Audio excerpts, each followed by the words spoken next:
back of that will have just been... Right, so we've got a Citroen C3 in for sills, or as they call them in America, I think, they are called rockers. If you're watching from America, let me know, or if you do know, let me know. I should really Google it, I should be able to find out. But it's rotten, so we're going to give you the process of how it is done, or how we do it at Shineautomotive. So these are full sills that match shape, and these have come from Caravan Bits. I've bought quite a few sills off them in the past on eBay, and they normally here pretty fast and pretty good. These are full sill sections, so we'll get these opened and we shall have a look at them, and I'll open them. So look at them beauties. Now the first thing I'm going to do before we even start, I'm going to turn these around and I'm going to blather the inside with a zinc primer, and this will prolong the length of the sills. Before we start doing any work on them, just literally send it straight on the inside. So that is first port of call. Then we'll stick the Citroen up in the air and we'll see how much of the sill we're putting on. Normally what we do is we actually lose the top and we'll weld along the top here, and then dress that back with some filler afterwards, and then puddle weld all these along here. So that is what we're hoping to do, but if it's rotten past there, we'll have to go into the doors. And you can see where these are for the 5 doors, so this will be the front side, and that'll be the back side. You're gonna help out today, you two? No, I'm just gonna watch the cats go by. Hi everyone, my name's Ellie. Oh, what's up with you, Ellie? Do you want a biscuit? Oh.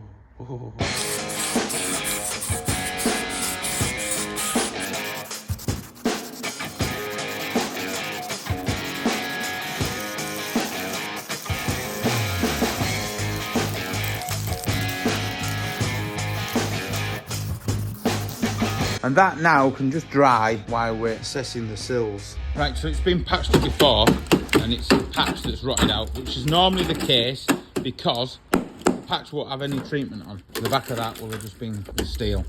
Now, if it's rotten around the back, which I think it is, it's always the best, right, to remove all the section from the front to access the back, yeah, which it is, and then we can work from the inside out.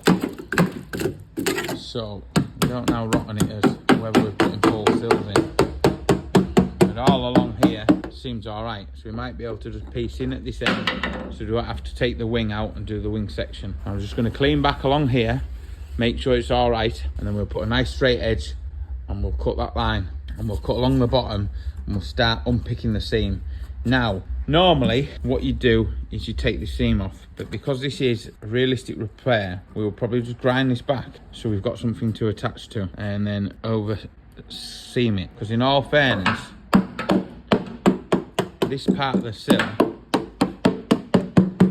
is good, but it will start rotting down. Look, there we go, we're through.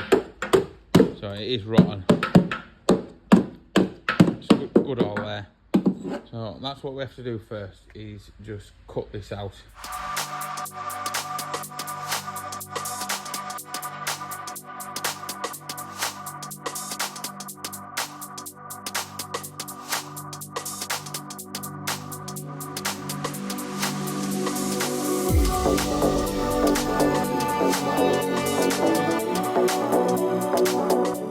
So now that we've got it off, this part doesn't seem very clever, and then when I touch it along, it doesn't. So this piece of stupid tin, we need to cut this out the way.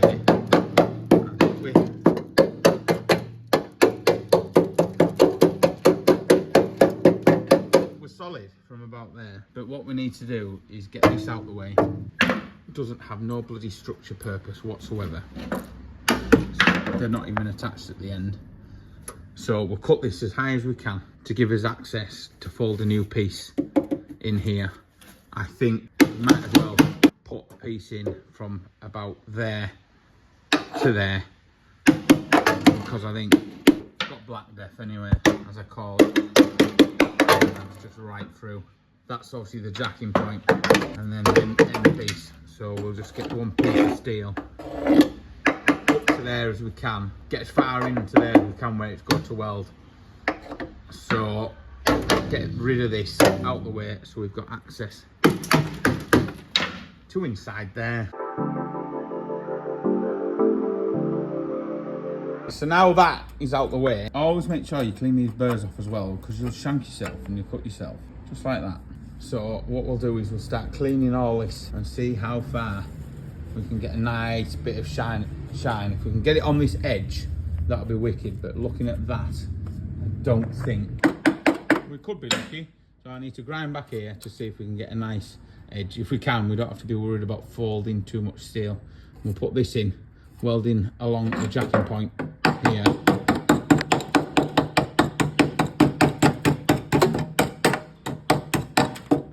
Oh, she's crusty. Yeah. Anyway, let's carry on working away. We just need to cut all the rot back to get some nice fresh steel to weld in. So we do. Luckily, we have a lovely nice piece to weld to. So we can weld along the top there, down here, and down there. But first thing we've got to do is now cut this out. Lovely jubbly. Piece of plastic behind there, but I'm not too worried about that. Anyway, waffling. I'm starting to go down that waffling like hole, like a deep dark waffling hole. I'm doing it again already.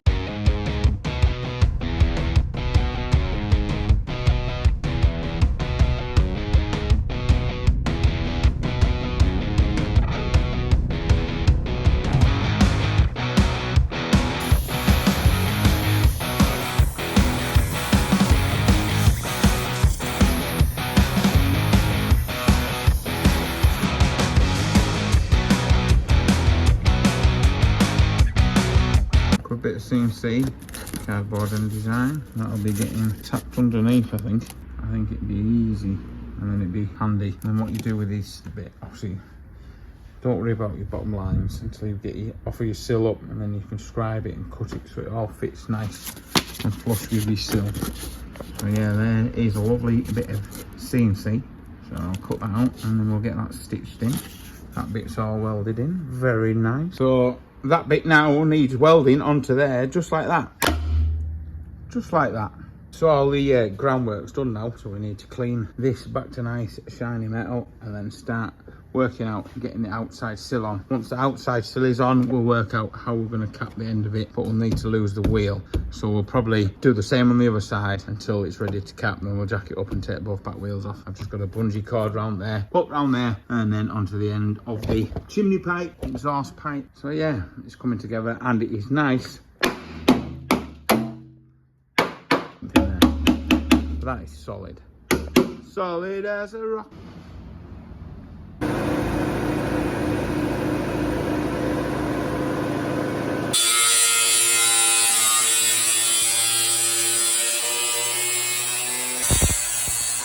Right, it's trimmed down and it fits, so I need to put a hole in the bottom piece, and I'll use my hole punch, but I won't because this has got a ribbed edge on and I cannot get that in to put a hole in it, so I've got to drill them all out manually. I better mark out where the jacking point is first. I want to be able to fold this piece up round there and get a good bite after we've welded on. Zinc primer is all over weldable as well. It just prolongs the rusting period. So I've got it in place and I have got the bottom secure exactly where it needs to be, and then you can push the top round. But don't just start welding it. What we're going to do is just get it all tacked in place so we don't have any distortion. So we'll do that first and then start puddle welding these, but each one won't nipping up in between like this, so you know you're really tight on. See where we haven't got a clamp, so we need to get the clamp close as we can, pull it as tight as we can. Right, crack on then.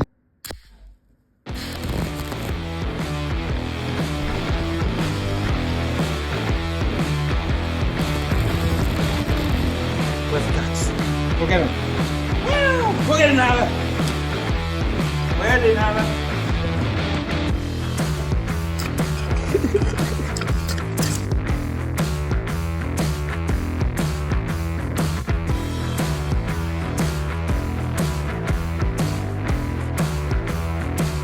So now what we've got to do, now it's pinned in place, is we can't just weld from that end all the way along here, or this end all the way along down there, because you'll get heat distortion.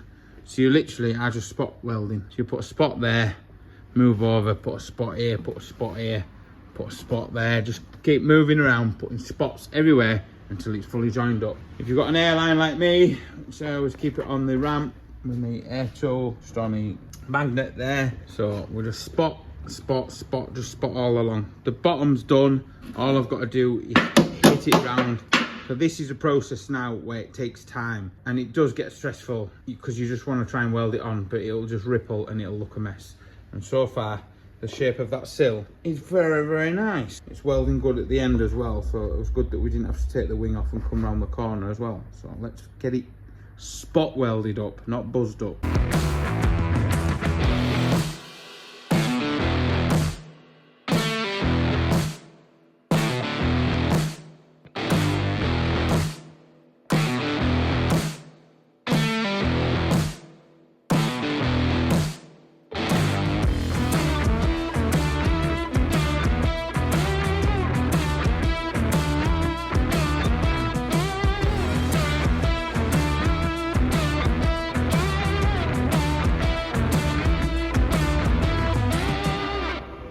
Right, so we've got this sill on and we've ground it all back. All we've got to do is fold the lip behind on the other side. But what I'll do is I'll get some zinc primer all on this sill and on the other side, and then we'll fold the other side across, and then we'll put a skimmer filler along here, sand that back, and then stone chip all along, and then that sill sorted out. Let's jump onto the other side.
Only had to use a small piece of filler, not a lot at all. So then we just need to run some 80 grit down. That's all we need to do, because the stone chip will cover the 80 grit marks, and obviously we need to take these stickers off as well. So we've got to do that on both sides, which I'd fillered. We did this side as well.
You've got to take it off when it's wet or it will pull, but you've got to be really careful that you don't drop anything in the wet stone chip. And that's, you've got to pull the masking tape off, not yourself.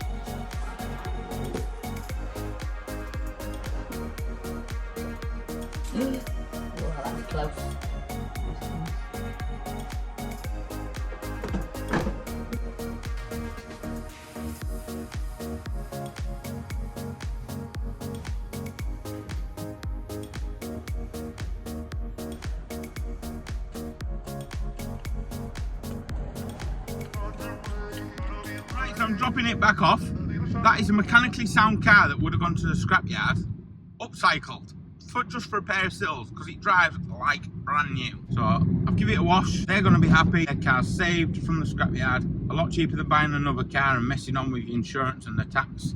Watch more repair videos here and consider subscribing here, because that helps us out massively. And don't forget to like the video, and if you want to share it, we'll see you in the next one. Bye now. I didn't slap the screen this time.